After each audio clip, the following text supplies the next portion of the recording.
మొన్న విజయసాయిరెడ్డి గారు ప్రశ్న అడిగారు, అయ్యా ఆడుదాం ఆంధ్ర, మేము ఆంధ్రాలో ఆడుతున్నాం, దానికి మా దగ్గర నిధులు లేవు, కేంద్ర ప్రభుత్వం ఏమైనా సాయం చేస్తుందా అని.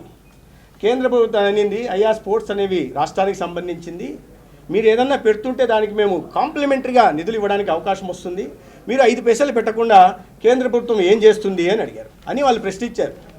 164 స్పోర్ట్స్ కేంద్రాలు, అభివృద్ధి కేంద్రాలు చేయడం కోసం మేము నిధులు ఇచ్చాం, 242 కోట్లు, అది ఏం చేశారు అని. సో మింగేసాం సార్, లేవు, కొత్తగా మీరు ఇస్తే మళ్ళీ మేము కబడ్డీ ఆడతాం, మళ్ళీ జనాలతో ఇప్పటిదాకా కబడ్డీ ఆడుకున్నాం, ఇప్పుడు జనాలు మమ్మల్ని ఫుట్బాల్ ఆడే పరిస్థితి వచ్చేసింది సార్, అందుకని వాళ్ళని బిజీగా పెట్టడం కోసం కబడ్డీ కోసం కొద్దిగా డబ్బులు ఇవ్వండి సార్ అని కేంద్రాన్ని అడుగుతున్నారు.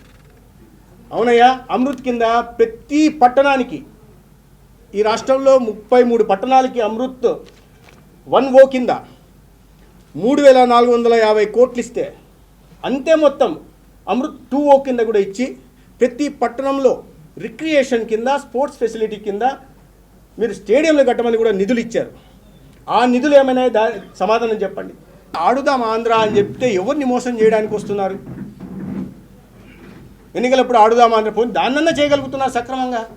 ఒక అధికారి బయటకు వచ్చే పరిస్థితి లేదు, మీరు చెప్తున్న సచివాలయాల సిబ్బంది బయటకు వచ్చే పరిస్థితి లేదు, మీరు చెప్తున్న వాలంటీర్లు బయటకు వచ్చే పరిస్థితి లేదు, ఇంకా మీ ఎమ్మెల్యేలు, మంత్రులు, ఎంపీలు అయితే ముసిగేసి ఇంట్లో కూర్చున్నారు.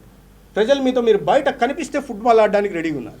ఒక్కొక్క యువకుడు ఒక మారడోనా మారి మీతో ఫిఫా ఆడుకునే పరిస్థితి రాష్ట్రంలో ఉంది. ఇవాళ పట్టుకునే వ్యక్తి క్రికెట్ ఆడుతున్నాడు, ఏనాడు ఫుట్బాల్ ఆడని వ్యక్తి బాల్ ముందర నిలబడి చేస్తున్నాడు, ఏనాడు అంటే ఆడుతున్నాడు, ఆయన క్రికెట్ జనాలతో ఆడుతున్నాడు, ప్రజలతో ఫుట్బాల్ ఆడుతున్నాడు, ప్రజల్ని పాపం నమ్మించి ఉద్యోగులతో కబడ్డీ ఆడుతున్నాడు, అందరితో ఆడుకున్నాడు, అయిపోయింది. ఇంకెందుకు, మీరు ఆడాల్సిన ఆటలనే ఆడిపోయారు, ఇప్పుడు ప్రజలతో ఎందుకు మోసం చేస్తున్నారు ఆటల పేర్లు చెప్పి. It's not a game, it's a